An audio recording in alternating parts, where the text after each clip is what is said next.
नमस्कार मंडळी, welcome back to my channel गपशप बँडेड. चला तर पाहूया श्री रामचरितमानस या पुस्तकाचा पुढचा भाग. चैत्र मासातील 9वी तिथी मंगळवार या दिवशी अयोध्येमध्ये हे चरित्र प्रकाशित झाले. ज्या दिवशी श्रीरामांचा जन्म असतो त्या दिवशी सर्व तीर्थे तेथे येतात असे वेद सांगतात.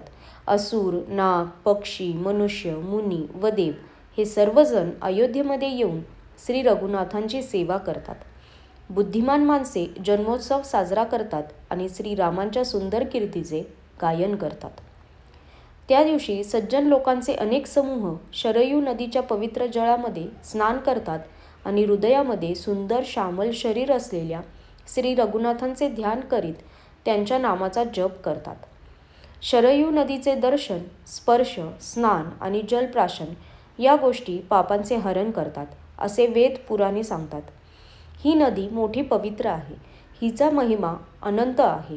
तिचे महात्म्य अत्यंत बुद्धिमती सरस्वती सुद्धा वर्णन करू शकत नाही. ही शोभायमान अयोध्यापुरी श्रीरामचंद्रांचे परमधाम प्राप्त करून देणारी आहे. ही सर्व लोकांमध्ये प्रसिद्ध आहे आणि अत्यंत पवित्र आहे. जगामध्ये ज्या 4 योनीतील अनंत जीव आहेत यापैकी जे जीव अयोध्येमध्ये शरीर त्याग करतात ते पुन्हा संसारात येत नाहीत. जन्म मृत्यूच्या फेऱ्यातून सुटून भगवंताच्या परमधामामध्ये निवास करतात. ही अयोध्यापुरी सर्व प्रकारे मनोहर, सर्व सिद्धी देणारी आणि कल्याणाची खाण आहे असे समजून मी या निर्मल कथेचा आरंभ येथे केला. ही ऐकल्यावर काम, मद आणि दंभ नष्ट होतात. याचे नाव रामचरितमानस असे आहे. हे कानांनी ऐकताच मनशांती मिळते. विषयरूपी दावानलामध्ये जळत असलेला मनरूपी हत्ती जर या रामचरितमानस रूपी सरोवरात पडला तर सुखी होईल. हे रामचरितमानस मुनिजनांना प्रिय आहे. या सुंदर व पवित्र अशा मानसाची रचना श्री शिवांनी केली. तिन्ही प्रकारचे दोष, दुःख आणि दारिद्र्य, कलियुगातील दुष्टवर्तन व सर्व पापांचे नाश करणारे हे आहे. श्री महादेवांनी हे रचून आपल्या मनात ठेवले होते आणि योग्य वेळ येताच पार्वतीला सांगितले. यामुळे शंकरांनी हे आपल्या मनात वसलेले पाहून आणि प्रसन्न होऊन याला रामचरितमानस असे सुंदर नाव ठेवले.